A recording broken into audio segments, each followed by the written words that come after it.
Hello everyone, I am Third Mario Brother. Welcome back to Let's Play Sonic Adventure. In the last episode, Gamma had his change of heart after encountering Amy with the birdie, and now we are running around trying to rescue his friends, the other E-Series robots. By rescue, I mean destroy. But I suppose, when he says rescue, not only is he freeing the world of the evil that they could have inflicted on other people, but he's also freeing the animals that are trapped inside. I think, I don't know what the animal that that Delta was in the last episode, but after you destroy him, you can actually see the animal flying around afterward, and it's kind of cute. But yeah, Gamma is returning them to their original states as animals, and how noble of him, I suppose.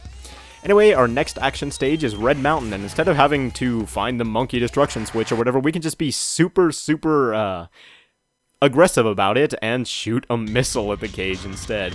Now, you might be thinking that that's sort of gruesome for Gamma to be destroying other robots because he's a robot himself, but again, I just mentioned that he's saving all the E-Series robots by freeing the animals inside of them. I suppose he would be doing the same with the badniks here, and I suppose the animals, after regaining their consciousness, would be quite grateful afterwards. So, no need to worry about any of that. Oh boy. Thought I was gonna die there. That could have been really bad. Actually, I fell in that pit on a practice run, and I think it's supposed to just damage you, same with the fire that spews out of it, but I, like, fell through it, and I was in a part of the world that you're not supposed to be able to get to. I was in, like, a lava pit underneath everything, and it was really glitchy and weird, and if I could recreate it easily, I would, but right now, we're going through the level and trying to progress. So, there's a lot of combos that you can get in pretty much every level, and it's really, really satisfying racking up a really long combo and getting a whole bunch of seconds added to your timer in the corner. You can destroy some props of the stages, I guess, like in Emerald Coast, for example, you can destroy, like, the tables and the umbrellas and stuff, but they don't add seconds to your timer. Only destroying enemies does that. But, yeah, here we are back in Red Mountain, which I mentioned in Sonic Stage is kind of a trippy one. I don't think we have any cactus, cowboy, cardboard cutout thing. Wow, that was so much accidental alliteration that it was ridiculous. But I don't think we have any of that here, so it's a little bit less trippy this time. We do have a bunch of close-up tunnels, and this is one of the things that sort of is just a little bit of a pet peeve with me with Sonic Adventure. If you have a shield on and you're a larger character, it can make everything incredibly difficult to see. Like in that tunnel right there, you could see that the green was taking up the entire screen. You couldn't see anything past you, even though there was an enemy in there, and that can get you hit, and I suppose that just removed the problem of the shield altogether, but regardless, it's a little bit annoying having a giant green bubble taking up the screen. The same was with Big, which is why I, a couple times, deliberately got rid of a shield when I obtained one. Anyway, we are here fighting E-104 Epsilon, and if I do say so myself, I just love the Greek letter names, just because they sound cool in general. Greek letters make math exciting, why can't they make Sonic Adventure exciting as well? But yeah, once more we have a very easy E-Machine fight. E-Machine? E-Machine. I would hope these things are a little bit more powerful and efficient than E-Machines, but anyway, that does it for Epsilon. Rescue complete.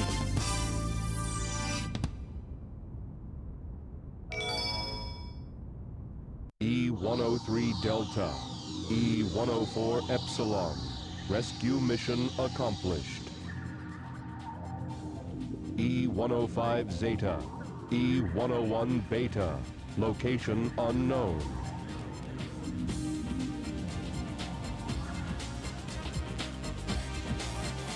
Perhaps aboard the egg carrier.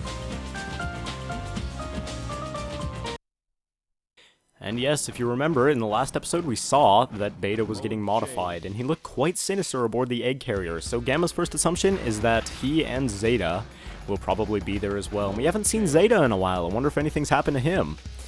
But yeah, let's go ahead and go and get aboard the egg carrier. Before we go immediately and fight our robotic brethren, though, there is one more upgrade that we have to obtain. It too is above the egg carrier, and you get this the same way that you did with, I believe, just in Amy's story. I don't think Egg didn't go there after it crashed, but I don't think Big did either. So let's go ahead and board the egg carrier. E-Series data. Beginning search.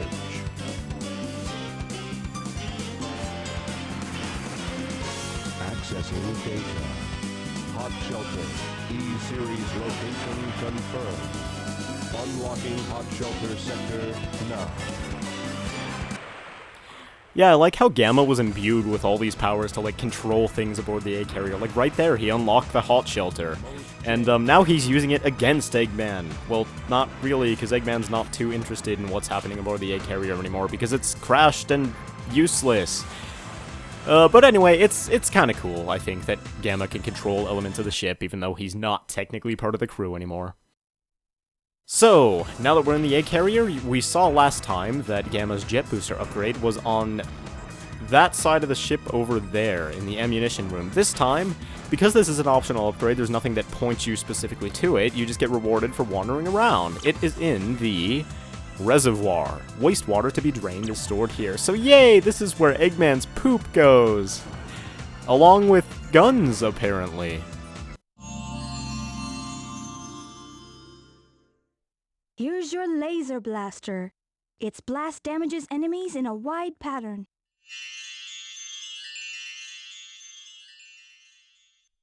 So yes, because of its location, aside from making Gamma significantly smellier, it also makes him much more powerful. And honestly, even though it's optional and doesn't really affect the gameplay all that much, this is one of the coolest upgrades in the game, I think. So let's go ahead and go into the hot shelter and test it out.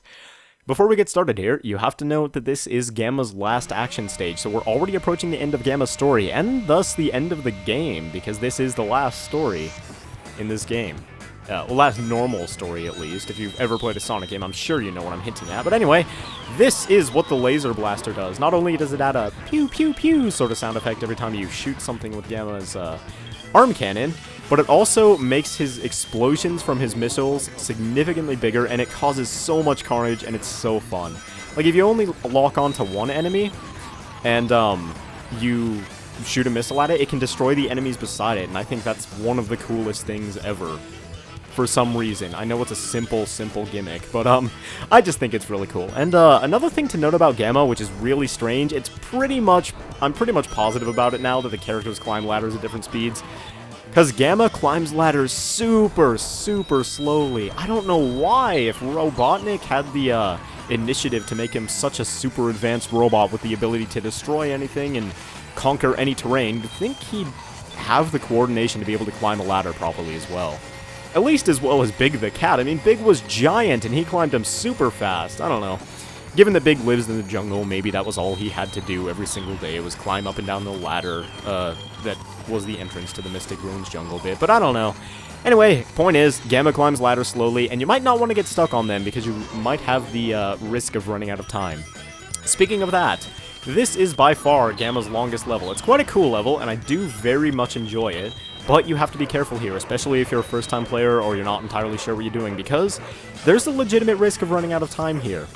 There's a part later on in the level where we're granted a whole lot of time all at once, so as long as you know where that is, you should be okay so long as you can make it there. Sometimes, though, that can be a little bit difficult in itself. It's a cool little gimmick, though. You step on the button, picks Gamma up like he's a toy or something, and it actually feels kind of cool when you're getting picked up. You can still lock onto things and rotate Gamma's... Oh, there we go, I got it on the first time.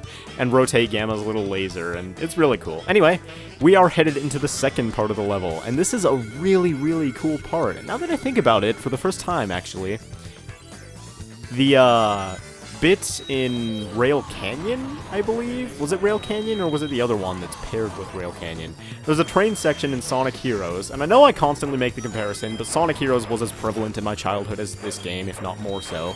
So, yeah, there's a section in that level that's almost exactly like this one, where you're riding a train. It's kind of cool. But, yeah, here we are, and both of these trains are moving up and down. It can be quite disorienting. Like, right there, oh, geez. There are a lot of times when I feel like I'm going to die. Just straight up going to die, because it's so, like, hard to predict what the trains are going to do. So you have to be a little bit careful. They'll be moving forward and backward in relation to each other, and it can be a little bit annoying and a little bit hard to dodge. But go ahead and destroy everything that you possibly can, because now we're working against Dr. Robotnik, and he's an enemy now, as Gamma said earlier. One of the things that's annoying, I said these things move back and forth, and if they're doing it while you're standing, you're perfectly fine. You can just stand there, and it's a-okay, and you don't have to worry about too much at all. But if you're in the air when that... Oh, come on, just cheated me out of rings. I couldn't even move there. But anyway, if you're in the air when that happens, you have to think quickly and be able to react very well, because they will move while you're still in the air, and the platform that you were wanting to land on will move out from underneath you, and essentially give you a one-way ticket to death. But, oh gosh, no! Oh, seriously? I didn't even know that could happen here. Jeez. Apparently if you get hit in the air, you get totally disabled until you hit the ground. Here is the area I was talking about that gives you a lot of extra time. You see all these monkey robots here. There's 8 per platform, sort of, stage, or whatever you want to call it here, and you can destroy those to fill up your timer, because the boss is immediately after this, and you don't want to be caught with low time on that boss. But apparently if you get hit, you're totally disabled, and so if you get hit without a shield, it's pretty likely that you're going to get hit again. And since you won't have any rings at that point, since you just got hit without a shield, you're going to die. So be careful on that bit. That's the first time that's actually ever happened to me. But anyway, here is the boss of this level, which is E-105 Zeta.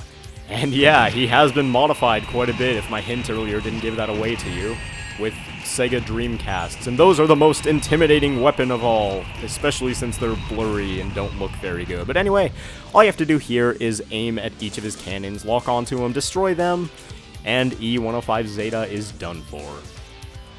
So that does it for every robot in the E-series, aside from Gamma and the one that we fought earlier, Beta. E-105 Zeta. Rescue complete.